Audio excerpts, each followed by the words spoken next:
ရေးဆွဲဖြစ်ခဲ့တဲ့ပါမောက္ခချုပ်ဆရာတော်ဘုရားကြီးရဲ့ပုံလေးကိုဒီနေ့ကျွန်တော်ပြပေးမယ်ပထမဆုံးတော့ကျွန်တော်ဒီ Renaissance canvas လေးပေါ့နော်ကျွန်တော် castle လေးတုပ်ပြီးတော့ outline လေးချပါတယ်ပြီးရင်တော့ကျွန်တော်တို့ဒီနောက်ဆုံး can လေးနဲ့ပေါ့နော်လိုက်ပြီးတော့ကျွန်တော်တို့ဒီစေးချမ်းလေး outline စေးချမ်းလေးစပ်ပြီးတော့ကျွမ်းပါတယ်ပြီးရင်တော့ထုံးစံနိုင်မယ်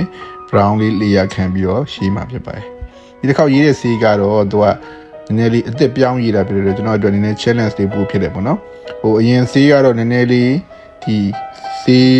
6တဲ့အချိန်ကိုစောင့်ရတယ်ဒီစေးကတော့အလုံးမဟုတ်ဘူးဟိုတရက်လော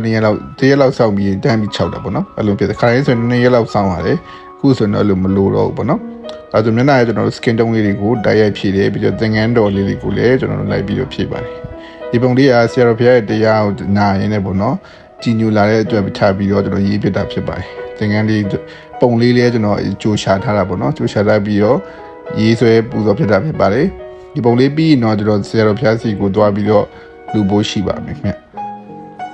ဝယ်ထားတဲ့စီးလေးရလည်းကျွန်တော်တို့ဒီနယ်သာလန်စီးလေးဆိုတော့တော်တော်လေးရေးလို့ကောင်းတယ်ဗျဒီထွက်တဲ့ effect ကလည်းတော်တော်လေး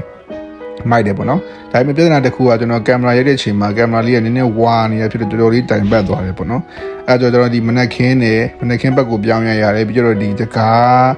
အလင်းရောင်နေအလင်းမများတဲ့အရောင်ရိုက်တဲ့အချိန်မှာကင်မရာအရောင်ပြန်မှန်သွားတာပေါ့နော်ဒါတော့တော်တော်လေးအချိန်ယူပြီးတော့ရိုက်လိုက်ရတယ်ပြီးတော့ကျွန်တော် detail ရေးရမယ့်အပိုင်းလေးတွေကိုလိုက်ပြီးရေးပါတယ်သင်တန်းပြနေရင်တန်းတန်းနဲ့ရေးရဆိုတော့လိုအပ်ချက်လေးတွေတော့ရှိတယ်ဒါပေမဲ့တနိုင်ဆိုအကောင်းဆုံးစူးစမ်းပြီးတော့ကျွန်တော်တို့ရေးဆွဲထားတာဖြစ်ပါတယ်ဒါလေးကတော့ကျွန်တော်တို့ဒီနီးကပ်နေထားလေးပါဗျဒီတေးလေးကြကြကျွန်တော်ရေးထားတာဖြစ်တဲ့အတွက်အချိန်ကတော့2လကျော်3လနီးပါးလောက်ကျွန်တော်ကြာသွားတယ်မအားရလည်းပါတာပေါ့နော်နောက်ဆုံးမှာတော့ကျွန်တော်လက်မှတ်လေးထိုးတယ်ဗျထိုးပြီးတော့ဒီကားလေးကိုအဆုံးသတ်မှာဖြစ်ပါတယ်ဆရာတော်ဘုရားကလူငယ်တွေရောလူကြီးတွေရောဘလို့စိတ်အနေထားမလဲဆိုတာ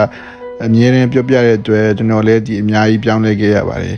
ဆရာတော်ဘုရားလည်းအရန်ကြည်ညိုရတဲ့ဒီပုံလေးကိုရေးဆွဲပူဇော်ဖြစ်တာဖြစ်ပါတယ်အားလုံးကိုကျေးဇူးတင်ပါတယ်ခင်ဗျာ